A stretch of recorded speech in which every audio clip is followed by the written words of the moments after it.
शाह इस्माइल शहीद रहमतुल्लाह अलैह उनके एक इबारत है तक़वा ईमान में कि अल्लाह ताला चाहता तो सैकड़ों मोहम्मद जैसे पैदा कर देता। तो इस पर बहुत ही हंगामा हो गया कि ऐसे अल्फाज क्यों बोलें।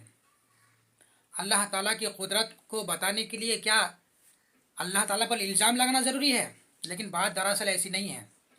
बात यूँ है कि हदीस कुदसी में आता है, सही मुस्लिम की रिवायत है, मुंतखब में दोनों हदीस बताऊंगा, दोनों हवाला भी आपके सामने पेश कर दूंगा।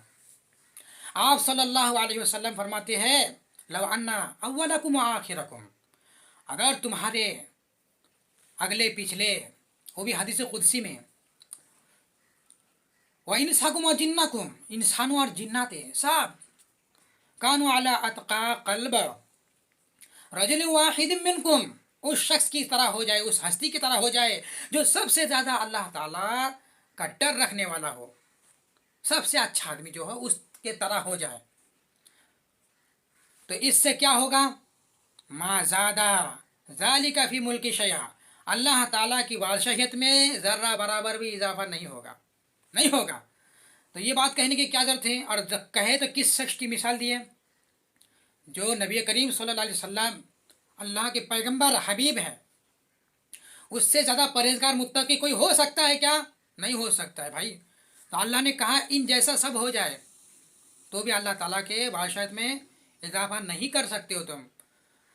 और ये सही मुस्लिम की रिवायत है। और दूसरी हदीस सही बुखारी में है कि आप सल्लल्लाहु अलैहि वसल्लम के घर 3 सहाबी, जो सहाबी होते हैं लोगों में से आए, आप सल्लल्लाहु अलैहि वसल्लम के घर आकर उनके अज़वाज मुताहरात से बात किए कि आप सल्लल्लाहु अलैहि वसल्लम का क्या मामूल है इबादत में।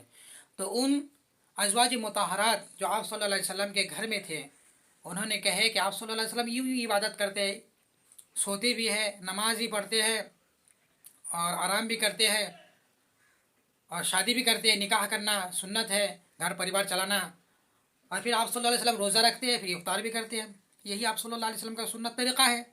तो उन्होंने कहा कि मैं तो हमेशा रात भर इबादत करूँगा, सोऊंगा नहीं। किसी ने कहा मैं तो शादी ही नहीं करूँगा।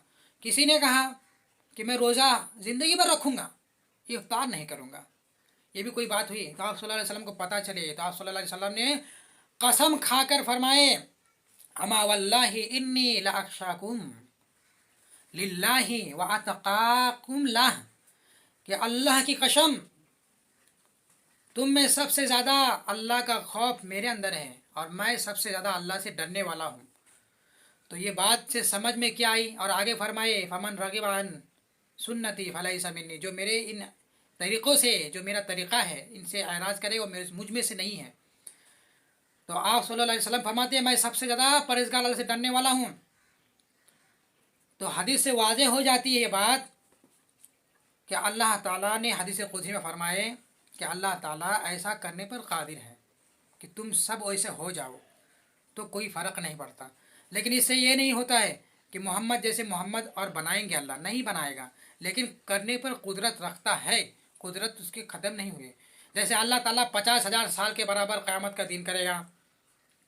अल्लाह ताला जन्नत बनाए हैं, हूर बनाए हैं, हूर ऐन बनाए हैं, इसी तरह कुरान नाजिल किए हैं। तो क्या और कुरान नाजिल कर सकता है? कुदरत तो है, लेकिन करेगा नहीं, क्योंकि अल्लाह ताला जिन चीज़ों के बारे में फरमा दिया, मुकम्मल कर दिया, अकमल कर दिया, वादा कर लिया, उसको अल्लाह बदलने वाला नहीं है।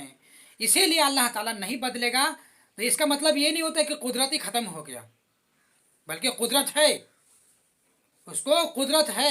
जैसे हमको कुदरत है कि हम अपने बेटे को ज़बह कर दें, लेकिन हम करेंगे नहीं, क्योंकि ये बाप के शान के खिलाफ है। एक माँ को कुदरत है कि अपने बच्चे को आग में झोंक दे, लेकिन करेंगी नहीं। क्यों? क्योंकि उसकी ममता के खिलाफ है। ऐसे ही समझो अल्लाह ताला की शान के खिलाफ है, लेकिन कुदरत है। और वही बयान करना मकसूद है हज़रत मौलाना मोहम्मद शाह इस्माइल दहलवी रहमतुल्लाह अलैह का, यही बयान करना मकसूद था। यहाँ पे तनकीद करना मकसूद नहीं है। उम्मीद है कि आप लोग मेरी इस गुफ्तगू को समझ चुके होंगे इंशाअल्लाह अज़ीज़।